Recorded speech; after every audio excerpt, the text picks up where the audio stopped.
क्या हुआ जब एक साधु को कैलाश पर्वत की चढ़ाई करने से रोक दिया गया, लेकिन फिर जो चमत्कार हुआ उसे देखकर आपके भी रोंगटे खड़े हो जाएंगे।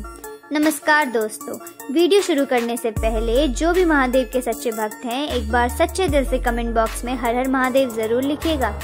इस घटना की शुरुआत होती है एक बड़े ही दिव्य और चमत्कारिक साधु महाराज से, जिनका नाम था गोपाल गिरी जी महाराज। उस समय वह भारत के अलग अलग तीर्थ स्थलों पर विचरण करके धर्म लाभ ले रहे थे और वे जब भगवान पशुपतिनाथ जी के दर्शन करने काठमांडू पहुँचे तब उन्हें यह जानकारी मिली कि काठमांडू से लेकर कैलाश मानसरोवर की यात्रा शुरू की जाती है।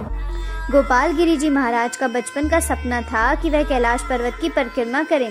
मौका भी अच्छा था और इसे भगवान की मर्जी मानकर वे यात्रा की ओर आगे बढ़ गए। उन्होंने काठमांडू से तकरीबन 1 घंटे की यात्रा करी और वे फ्रेंडशिप ब्रिज पर पहुंचे, जहां से मानसरोवर यात्रियों की शुरुआत होती है। वह नेपाल चीन की सीमा पर है। जब डॉक्यूमेंट पूरे होते हैं तभी यात्रियों को आगे बढ़ने दिया जाता है और वह साधु महाराज यात्रा पर आगे बढ़ने ही वाले थे तब अचानक से उस स्थान पर एक बड़ा चक्रवात आ गया और चीनी अधिकारियों ने सभी यात्रियों को वहीं पर रोक दिया। लेकिन गोपाल गिरी जी महाराज के भी हौसले पक्के थे और वह उस चक्रवात से डरने वाले नहीं थे। उस समय वहां का माहौल इतना खराब हो गया था कि चीनी अधिकारी भी इधर उधर अस्त व्यस्त हो गए और इसी मौके का फायदा उठाकर गोपाल गिरी जी महाराज उस चक्रवात के अंदर घुस गए। सभी लोगों को लग रहा था कि वे नहीं बच पाएंगे क्योंकि तूफान बहुत बड़ा था, लेकिन कहते हैं ना, अकाल मृत्यु वह मरे जो कर्म करे चंडाल का, लेकिन काल भी उसका क्या बिगाड़े जो भक्त हो महाकाल का। यात्रा के पहले पड़ाव में उस तूफान को चीरते हुए साधु महाराज नीलम पहुँचे, जो कि तिब्बत में है, और तिब्बत में 260 किलोमीटर का सफर तय करने के बाद वे साधु महाराज सागा पहुँचे। सागा से अगले दिन में प्रज्ञा पहुँचे। तब तक तूफान बहुत कम हो चुका था, लेकिन उन साधु महाराज को यहाँ तक पहुँचने के लिए बहुत मुश्किलों का सामना करना पड़ा। इसके बाद महाकाल की कृपा से अगले दिन में साधु महाराज कैलाश मानसरोवर पहुँच गए। अब उनके सामने एक और बड़ा पड़ाव था, जो था कैलाश पर्वत की परिक्रमा, जो इतनी आसान नहीं थी क्योंकि इस परिक्रमा का दायरा 54 किलोमीटर तक फैला हुआ है।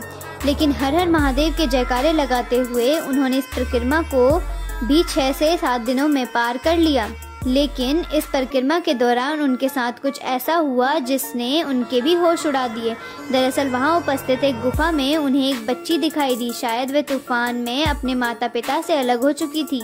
उन साधु महाराज ने उस बच्ची की जान बचाई और उसे अपने कंधे पर बैठाकर पुनः काठमांडू के लिए रवाना हुए। और गौर करने वाली बात तो यह थी कि फ्रेंडशिप ब्रिज पर अभी तक चक्रवात बना हुआ था। तभी वहां खड़े लोग और अधिकारियों ने देखा कि उस चक्रवात से कोई व्यक्ति बाहर आ रहा है, जिसके बाद उस साधु महाराज और उस छोटी बच्ची को देखकर सभी लोग बहुत आश्चर्यचकित हो गए। सभी ने उनसे सवाल किया कि क्या आपको अपनी जान की परवाह नहीं है? आप अपनी जान को मुश्किल में डालकर इतने बड़े चक्रवात से लड़ गए। तब उन साधु महाराज ने कहा कि यह सब तो मेरे महाकाल का आदेश था। वे मेरे द्वारा इस छोटी बच्ची की जान बचाना चाहते थे। दोस्तों, इस घटना को लेकर आपके क्या विचार हैं? नीचे हमें कमेंट बॉक्स के माध्यम से जरूर बताइएगा। अगर आपको यह वीडियो पसंद आई हो तो वीडियो को लाइक, शेयर और चैनल को सब्सक्राइब करके बेल आइकन को प्रेस करना ना भूलें। हर हर महादेव दोस्तों।